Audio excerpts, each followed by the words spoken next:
Rule है, theorem है।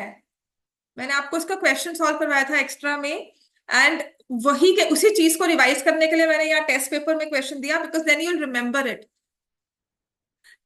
पता नहीं ये फाइनल्स में आए ना आए, लेकिन आपके टर्म पेपर में ना सीबीएसई का भी जो आपके प्री बोर्ड्स होंगे, सब ये 5-6 पेपर्स होंगे, उसमें कोई ना कोई एक ऐसा क्वेश्चन मिल जाएगा।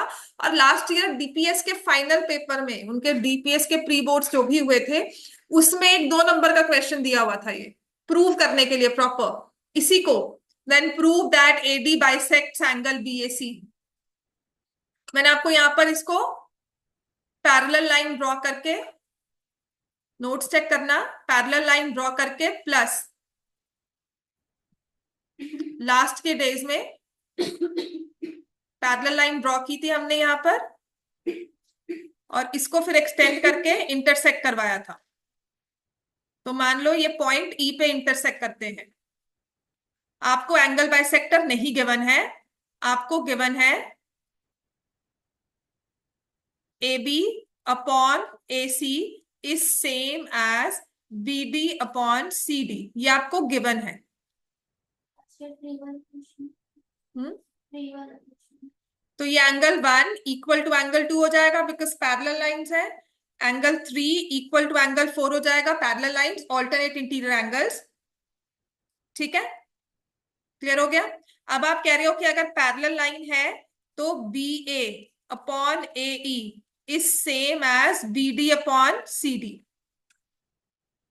ए D is parallel to CE, triangle A, sorry B C E की बात हो रही है, triangle B C E, AD is parallel to CE, so BA upon AE is equal to, तो यहां से अगर आप चेक करोगे तो हम क्या लिख लेंगे, AB upon AC is same as AB upon AE।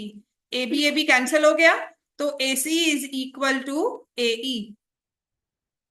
आपकी AC और AE इक्वल आ गई।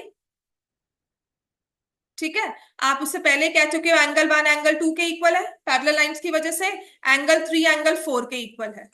अगर AC और AE इक्वल आ गए, can I say angle 2 is equal to angle 4। इस चीज को लिखा करो, लिख लेना इसको आफ्टर, मतलब अगर हो गया, I pause for 2 minutes and please write it down. देखा मत करो, जब देखते हो ना तभी पेपर्स में नहीं समझ में आता। It's very important you right each and every question. चाहे उसको 10 बार दोबारा मैं लिखवा रही हूँ, उसको मैंने 4 बार लिखवा दिया, आपने 5th बार उसे लिखना ही है। Make it a practice. मैं कुछ बोल भी रही ना, वो भी लिखना शुरू कर दो। सीरियसली, मैथ्स होती ही ऐसे है, अगर आप जितना लिखोगे मैथ्स में उतना ही दिमाग में छपेगी, वहीं पर समझ में आना शुरू होगा। तो A C is equal to A, angle 2 equal to angle 4, angle 2 और एंगल 4 इक्वल है, तो यहां से हम इन तीनों चीजों से I can deduce that angle 1 equal to angle 3, और A D bisect angle B A C. This is a theorem, मैंने ये कहकर भी लिखवाई थी कि ये पहले आपके ऑप्शनल एक्सरसाइज में क्वेश्चन हुआ करते थे। चैप्टर 6 की ऑप्शनल एक्सरसाइज, वहां पर sometimes teachers use to do that question, और कह देते कि पेपर में शायद आ जाए, पर लास्ट ईयर डीपीएस के पेपर में क्वेश्चन ऐसा आ गया था, यही सेम था। जब आप उसको सॉल्व कर रहे हो तो आपको ऐसे ही से समझाना है, इसका रीजन देखना है। ठीक है, so there are certain questions you need to practice there.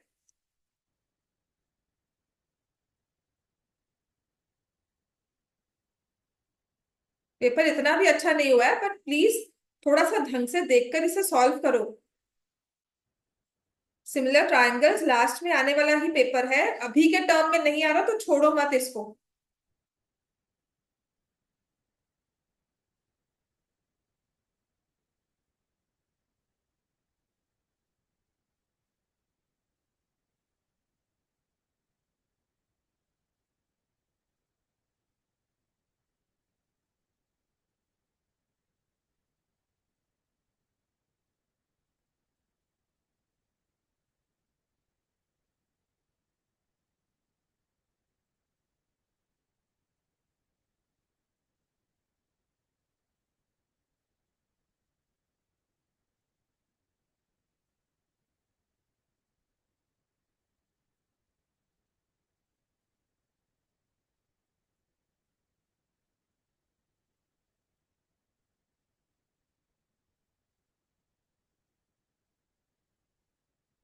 हो गया बच्चे सबका? ठीक है, दिस इज वन क्वेश्चन, ये 2 नंबर में अगर आ गया या एमसीक्यूज में आ गया तो रिमेंबर दिस रूल, जैसे ये लिखा हुआ है। हाँ वैसा हो सकता है अगर एमसीक्यूज में हुआ, या फिर मैंने आपको लिखवाया हुआ है क्वेश्चन, मैंने एक्स्ट्राज में करवाया हुआ है, मैं आपको रिकॉर्डिंग वो शेयर कर दूंगी, जहाँ पे मैंने सारे एक्स्ट्रा सिमिलर ट्राइंगल्स के करवाए थे क्लास के बाद ना। और ये आपके जो एक्स्ट्रा वर्कशीट मैंने शेयर किया उसमें भी क्वेश्चन है। देन नेक्स्ट पार्ट दिया हुआ है, द ट्राइंगल्स आर सिमिलर, तो A B is equal to A B is equal to DE, तो ए बी और डीई की रेशो क्या आती है? 1/2। तो अगर बीसी 8 है तो यहाँ पर AB की जगह BC सेम रेशियो में आएगा, क्योंकि अगर मैंने ट्राइंगल ABC के साइड को ऊपर लिखा हुआ है तो बी ABC में BC को भी ऊपर लिखूंगी। Then EF of course ABC are they are similar, है ना, तो यहाँ से A और BC के साथ EF ही प्रोपोर्शनल में आएगा, तो इज इक्वल टू 1/2, तो यहाँ पर वैल्यू आ जाती है 16। ठीक है, अब जब ट्रेपीजियम दिया हुआ है हमें, तो जितने भी क्वेश्चंस आपने प्रूव किए हैं आइदर बाय बीपीटी और बाय सिमिलैरिटी, ट्रेपीजियम के क्वेश्चन में दोनों चीजें लगती हैं, बीपीटी भी सिमिलैरिटी भी, बस इतना ध्यान देना होता है कौन सी साइड्स आपको पैरेलल गिवन है। So I am given ABCD is a trapezium जिसमें BC और AD पैरेलल है, बिल्कुल ठीक है। AD दी हुई है 4 सेंटीमीटर, और फिर उसने कहा है diagonals AC and BD intersect each other at point O, which is also fine. अब आपने उसने कहा है such that AO upon OC is equal to DO upon OB which is equal to 1/2। यहां से AO साइड ली, यहां से OC side ली, यहां से BO ली और OD ली, तो दो ट्राइंगल्स बन गए। ये हमने बेसिक प्रोपोर्शनैलिटी से भी किया है, इसे सिमिलैरिटी से भी किया है।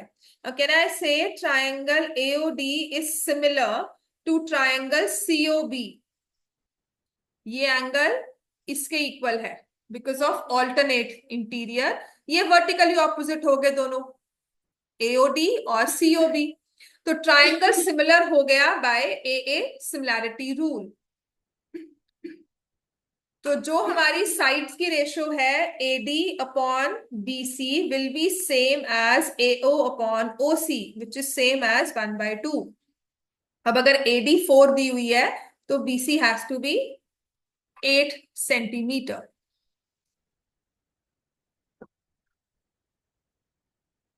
क्लियर हो गया?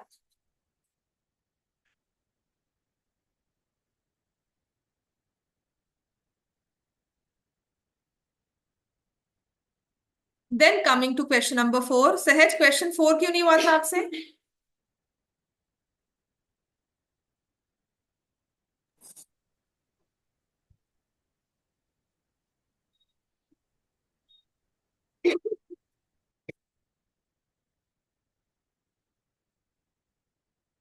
क्वेश्चन 4 में देखो हमें क्या लिख कर दिया हुआ है कि पहले तो दिया है OA इज 4 सेंटीमीटर, और उसके बाद OB दिया हुआ है एज 6 सेंटीमीटर, OD दिया हुआ है 5 सेंटीमीटर और OC दिया हुआ है 7.5 सेंटीमीटर।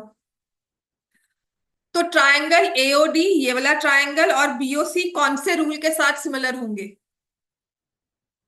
साइड्स की रेशो अगर मैं फॉर्म करती हूं यहां पर 4/6, इसकी एक साइड और इसकी एक साइड, और यहां से 5/7.5 विच इज अगेन 2/3, 50/75 हो गया ये भी 2/3 है, ये भी 2/3 है, तो sides are proportional and angles are, कौन से वाले एंगल इक्वल होंगे? वर्टिकली ऑपोजिट एंगल्स इक्वल, तो ये आ जाएगा SAS similarity criteria. Question number 4 will be SAS।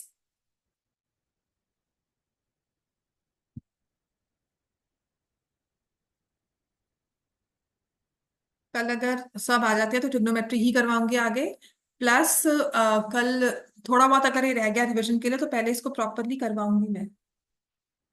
ठीक है, अब यहाँ पर नेक्स्ट ट्रेपीजियम दिया हुआ है आपको, AB और CD पैरेलल दिए हैं, तो डायगोनल्स हमेशा क्या होते हैं?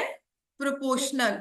तो ये क्या होगा, x-2 upon x-1 is equal to x+3 upon x+5। ये दो ट्राइंगल्स या तो सिमिलर है, या फिर हम इसको बीपीटी के थ्रू प्रूव करते हैं कि AO upon OC is same as BO upon OD। तो आप ये जब प्रूव करोगे तो x की वैल्यू क्या आ जाएगी आपके पास, 7। ये सिर्फ कैलकुलेशन के लिए। -10 +3 लिखा है, जो -7 आता, वहां पे -x था, दोनों कैंसिल होते।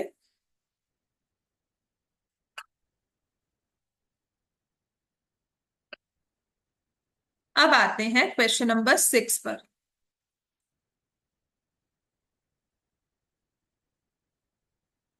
क्वेश्चन नंबर 6 में देखो, सोचने वाली बात होती है। मैंने आपको कहा था कि बी बी केयरफुल। टेस्ट में ना ऐसे ट्विस्टिंग क्वेश्चन देने का मतलब होता है पेपर में अलर्ट रहते हो। DE is parallel to BC आपको बताया है, D is on AB and E is on AC, वो भी बताया हुआ है। ठीक है, तो AD अपॉन DB इज 2:3। तो कहते हैं BC रेशियो DE क्या है। आपको पता है पैरेलल अगर दिया हुआ है तो I can directly prove sides the triangle similar. मुझे 2 नंबर में कम से कम लिखना है, बीपीटी में मुझे +1 करना होगा, जो किया है fine, but I will prefer मैं सिमिलैरिटी यूज करूं, क्योंकि ये पैरेलल साइड्स दी है। तो ये एंगल इक्वल हो गया, ये दो एंगल इक्वल हो गया। ए क्राइटेरिया से ट्राइंगल्स आर सिमिलर। अब साइड्स प्रोपोर्शनल में क्या लिखेंगे, AD upon AB is same as DE upon BC। I take AB AD AB and DE BC because वो ही गिवन है मुझे। ठीक है, अब AD 2 है, AB टोटल को मैं क्या लिखूंगी, 5। तो ये DE अपॉन BC है, रेशियो पूछी कौन सी गई है, BC अपॉन DE। तो आपने आंसर क्या लिखना था, 5/2। तुम सारा आंसर निकालकर फिर भी उसको 2/5 ही लिख रही हो। समझ में आ गया। Question number 7 straight from book. Question 7 कोई गलती नहीं है, कुछ अलग नहीं है, बुक से लिखा हुआ क्वेश्चन है, एनसीईआरटी का क्वेश्चन है, क्वेश्चन नंबर 7।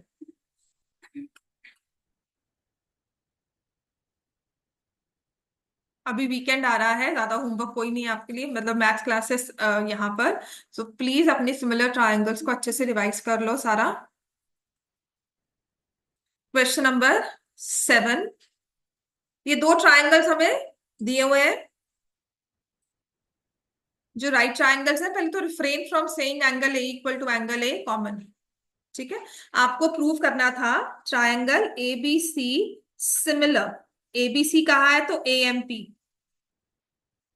और I will always prefer you write angle BAC is equal to angle MAP each 90 degree. पूरा पूरा नाम लिख लो, एंगल ए मत लिखो। किसी टीचर ने नंबर काट लिया तो उसके बाद कोई आपको ये नहीं है कि एक लिखा नहीं है, ऐसे प्रॉपर नेम लिखना बनता है। Then you will write angle ABC।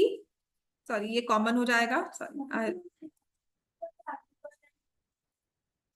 पर ये तो एंगल 1 ही आएगा ना, फिर एंगल 1 यहाँ पे मेंशन करना होगा, एंगल 1। ठीक है, और दूसरा angle ABC is equal to angle AMP, यहां पे आ जाएगा each 90 degree. Therefore triangles are similar by AA similarity rule, है ना। उसके बाद लिखोगे since triangles are similar, therefore, अब देखो यहाँ पे लिखा हुआ है CA upon PA is same as BC upon MP।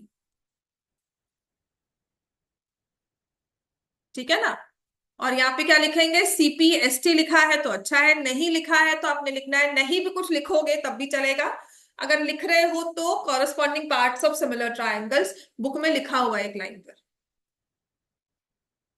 Clear हो गया ये।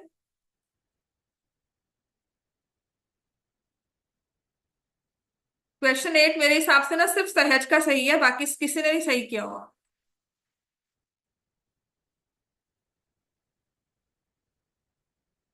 इसमें बस मैंने आपका फर्स्ट पार्ट नहीं लिखा था, क्वेश्चन 7 के 2 पार्ट्स थे। That prove triangles are similar hence. इसका फर्स्ट पार्ट था ये जो दिया हुआ है, ये खुद से प्रूव करना था, और उसके बाद ये। तो मैंने सिर्फ इसका सेकंड पार्ट दिया था कि फर्स्ट खुद से पता लग जाएगा कि हमें सिमिलर प्रूव करना है। समझ में आ गया इतना? अब आते हैं क्वेश्चन नंबर 8 पर। ऐसे वाले क्वेश्चन में ना फिगर ड्रॉ किया करो। एडी लिखी हुई है 3, एई लिखी हुई है 5, बीडी लिखी हुई है 4, सीई लिखी हुई है 4, और सीएफ लिखा हुआ है 2, बीएफ लिखा है 2.5। Check the ratios. अगर डीई को पैरेलल करना है बीसी के तो 3/4 should be equal to 5/4, which is not true. तो डीई तो पैरेलल नहीं है बीसी को।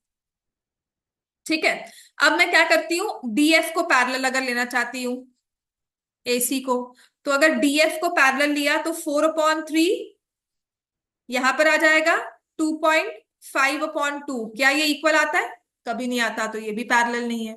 अब सेकंड थर्ड वाले में चेक करोगे, 4/5 यहां से, ये 4/5, ठीक है, इसके साथ क्या हुआ, 2/2.5, क्या ये इक्वल आएगा?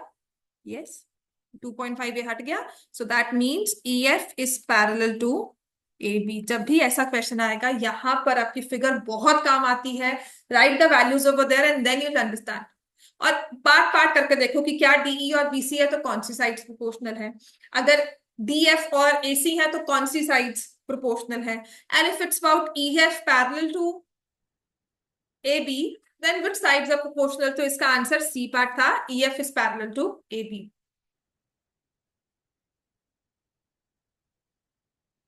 EF is parallel to AB.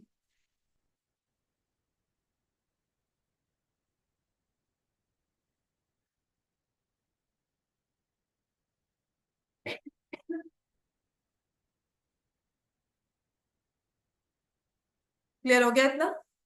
Question number 8 done सबका। चलो नेक्स्ट चेक करते हैं। इसके बाद सिर्फ एक क्वेश्चन मैंने एग्जाम्पलर से दिया था विच वॉज, नहीं एक क्वेश्चन नहीं था ये वाला। Next one was a simple question which I wanted कि चलो इसमें करो। इसमें सम ऑफ साइड्स की है। तुमने सम ऑफ साइड्स नहीं निकाला, साइड्स बिल्कुल सही निकाली है पर सम नहीं निकाला, है ना? सम निकालना था। ट्रायंगल सिमिलर दिए हुए हैं, triangle ABC is similar to triangle EDF.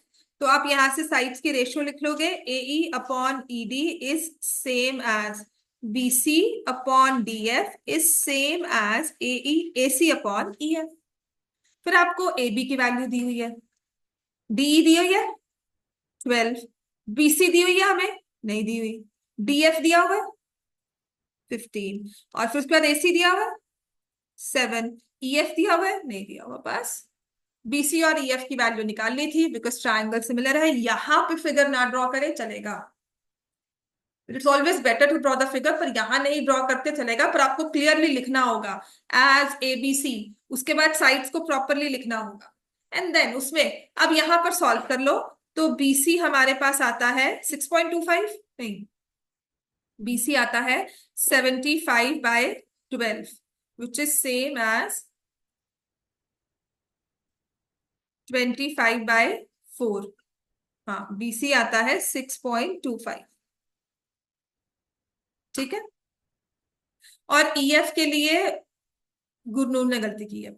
यहां पर हम इसे क्या करेंगे, 84/5। EF is 84/5 which is again easy, ये 16.8 हो जाएगा।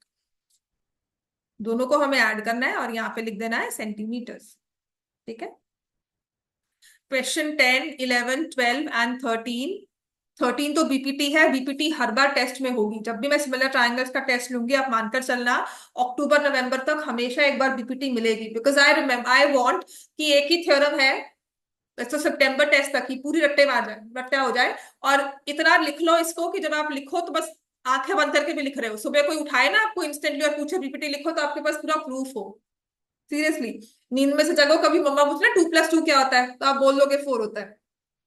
That is ingrained in our mind so much that हम सोए भी हुए तो कोई पूछेगा तो हम आंसर सही देंगे, इंस्टिंक्टिवली आंसर सही आएगा।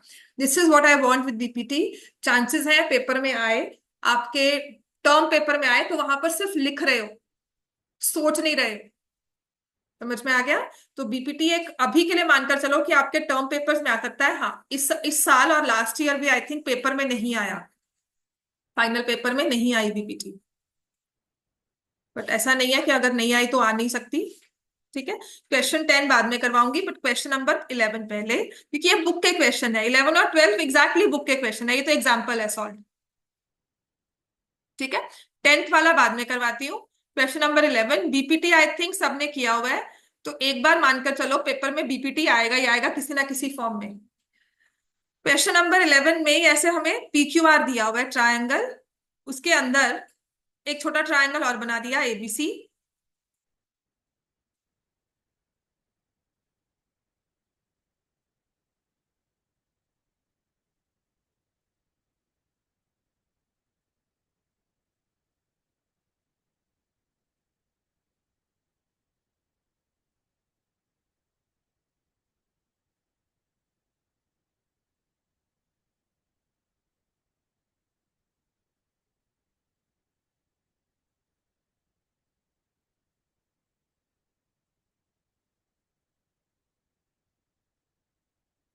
ठीक है ना? आपको दिया हुआ है कि ए बी जो है वो पैरेलल है पी क्यू के, ए सी पैरेलल है पी आर के, आपको B C parallel Q R prove करना है। तो जब भी पैरेलल लाइंस की बात होती है ना, और आपको बीसी पैरेलल क्यू आर, तो एक बात प्रैक्टिस से अंडरस्टैंड हो जाएगी कि ये बीपीटी का क्वेश्चन है। ठीक है, तो आई विल राइट, क्योंकि ये पॉइंट ओ दिया हुआ है, in triangle O Q P A B is parallel to P Q. समझ में आया? मैं एक ट्राइंगल का लिखूंगी, दूसरे वाले का किसी से भी पूछूंगी तो मुझे बताएगा वो प्रूफ क्या होगा। सो अगर नहीं समझ में आएगा तो साथ के साथ पूछो। मैंने लिखा है in triangle O Q P since A B is parallel to P Q, therefore by basic proportionality theorem O A upon A P is same as O B upon Q B.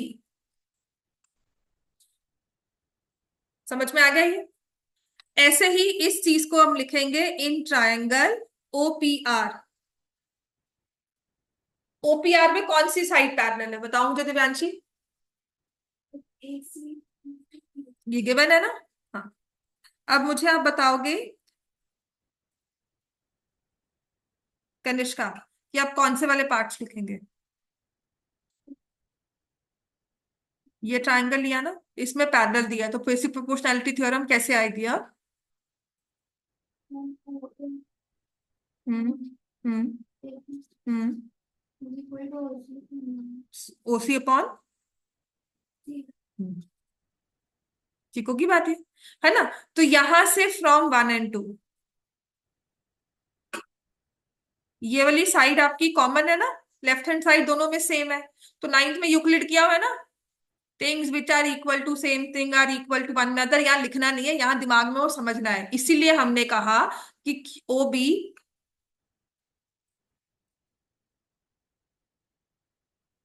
O B upon Q B is same as O C upon C are.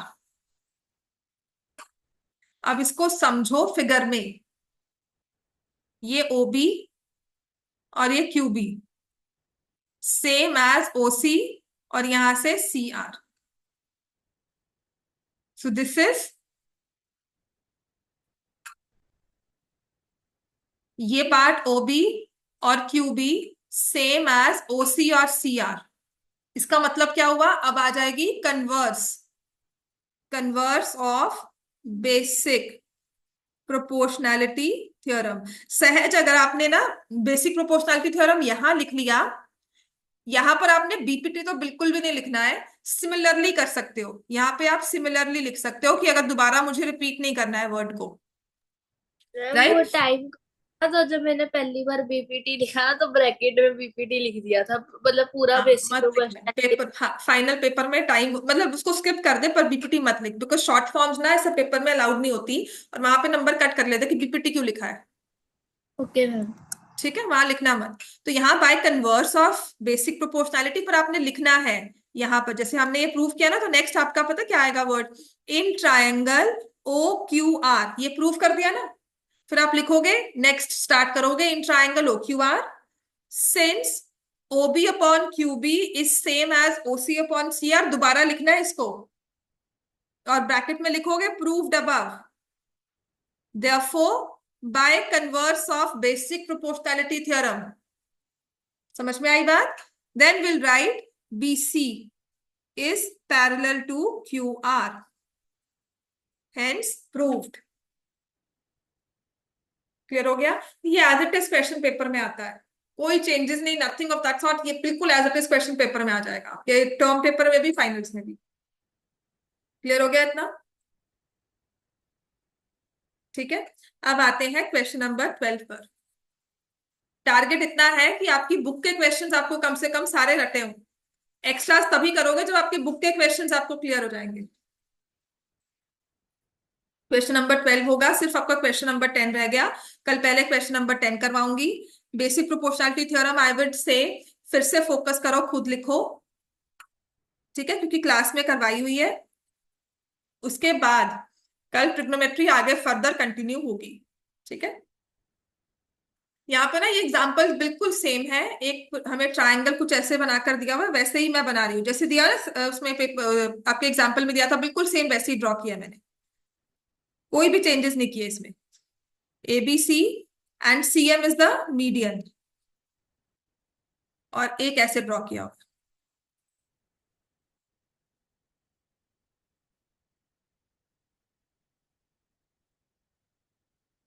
RN is the median. Median को सिर्फ median का काम करने दो, उससे perpendicular वाला काम मत करवाओ, है ना।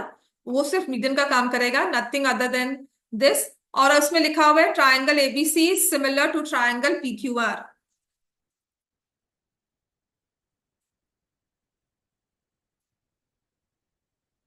This is given, triangle ABC similar to triangle PQR। पहली चीज तो आपको प्रूव करनी है, AMC is similar to PNR। Triangle AMC similar to triangle PNR।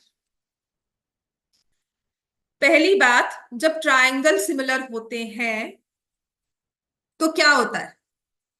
जब भी ट्राइंगल्स सिमिलर होंगे तो उनकी कॉरस्पॉन्डिंग साइड्स क्या होंगी?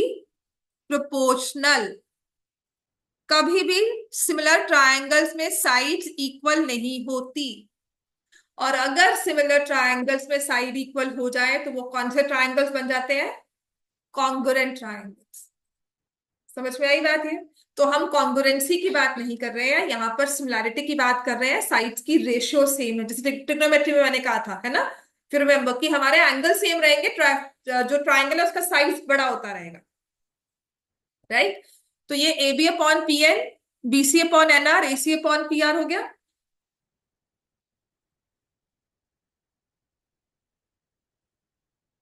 अब इसके बाद हम क्या करेंगे?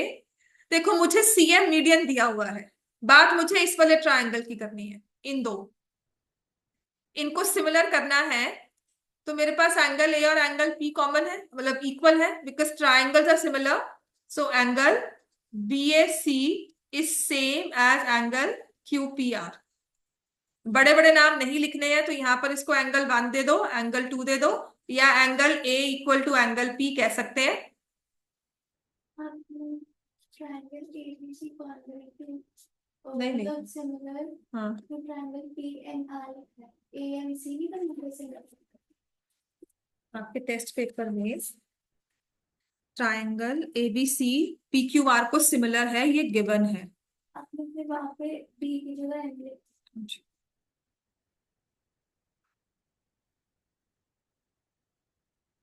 ABC similar to PQR, therefore this ratio is true। इसमें एक पेन। हाँ,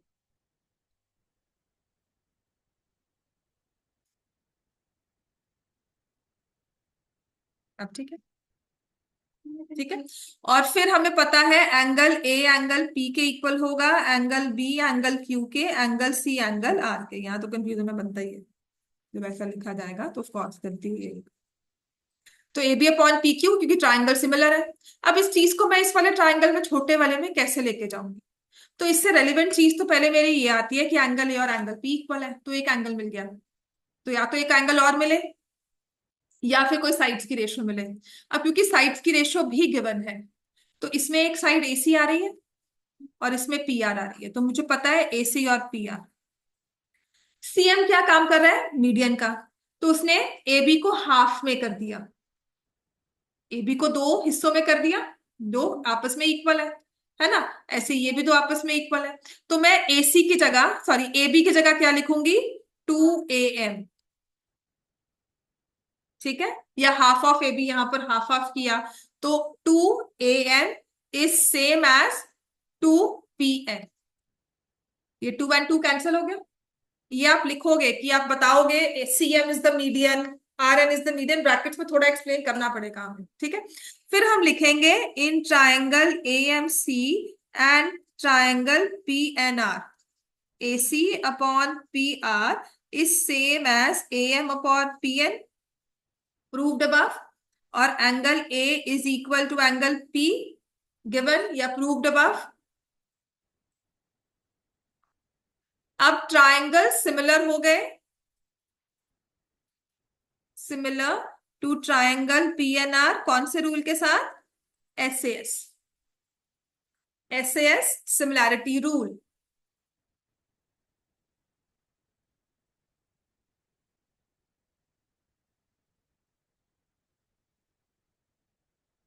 अब इस रूल के बाद मैं फॉलो कर सकती हूं कि अगर मैंने लिया C M upon R N is same as A C upon P R, ये ट्राइंगल सिमिलर है तो इनकी साइड्स प्रोपोर्शनल हुई, और ए सी पी आर तो ए बी पी क्यू के भी इक्वल थे, तो यहां से और यहां से Cm upon Rn is same as AB upon PQ. Cm upon Rn is same as AB upon PQ, आपका सेकंड पार्ट प्रूव हो जाएगा। क्लियर हो गया इतना। अब थर्ड पार्ट में आपके ये दो ट्राइंगल्स मेंशन किए हुए हैं, इनको सिमिलर करने का मेंशन किया हुआ है। अब या तो इसमें आप एसएसएस रूल ले लो कि मुझे पता है कि मैंने bm upon Q N, C M upon R N और BC upon Q R, side ratio होगी ना, क्योंकि यहां पर अगर एसी और पीआर लेकर आ गए तो मैं यहाँ पे सीएम और आर एन भी लेकर आ सकती हूँ। सो आई टेक एबी वाली रेशो जिसको हाफ कर लिया, then I take BC Q R and I take CM R N. Clear होगी बात ये, है ना। या तो एस एस एस कर लो, नहीं अच्छा लगता तो हमने एस एस तो किया ही हुआ है कि ये रेशियो ले ली और ये एंगल ले लिया, ये दो एंगल्स ले लिए, क्योंकि एंगल बी एंगल क्यू तो हम इक्वल कर ही चुके, पहले लिख चुके हैं। ठीक है, एंगल बी एंगल क्यू हम पहले लिख चुके हैं। फिर आपने बी एम ले लेना है half of A B, Q N ले लेना है हाफ ऑफ पी क्यू, और बीसी हमें गिवन है। ठीक है, ऐसे ही क्यू आर हमें पता है रेशियो में इक्वल है। क्लियर हो गया इतना। So here will prove third part, जैसे मर्जी करो, एस एस एस के साथ या एस एस के साथ, एज द केस में भी जो आपको पसंद आता है, और लिखोगे सिमिलैरिटी है, इक्वल साइड्स नहीं है ये, नहीं। बेटा पता क्या है, तुमने इस एंगल को इसके इक्वल कहा, ठीक है, और आपको पता है वो भी कर सकते हो, फिर इस पूरे एंगल को इस पूरे एंगल के इक्वल कहा, फिर तुम सबट्रैक्ट करोगे और फिर बताओगे कि ये एंगल इसके इक्वल है, या तो पहले उसको लिख पूरा, लंबा हो जाएगा, लिख सकती है तो लिख दो, बट हाँ ए से भी कर सकते हैं, बट देन आपने ये पिछला प्रूफ किया हुआ है कि ये दो ट्राइंगल सिमिलर है। ठीक है, तो अगर ये दो ट्राइंगल सिमिलर है तो ये वाला एंगल इसके इक्वल हुआ, है ना। These two angles are equal. Now if these two angles are equal, जो हमारा बचा हुआ पार्ट है वो भी इक्वल होगा। क्लियर होगी बात ये, ठीक है। चलिए, सिर्फ क्वेश्चन नंबर 10 रह गया, ये आपके एग्जाम्पल का क्वेश्चन है। ठीक है, बाकी सारे लिस्टेड क्वेश्चंस थे, और जो इसके एमसीक्यूज हैं वो ऐसे ही होंगे। We can similarly same way expect कर सकते हैं कि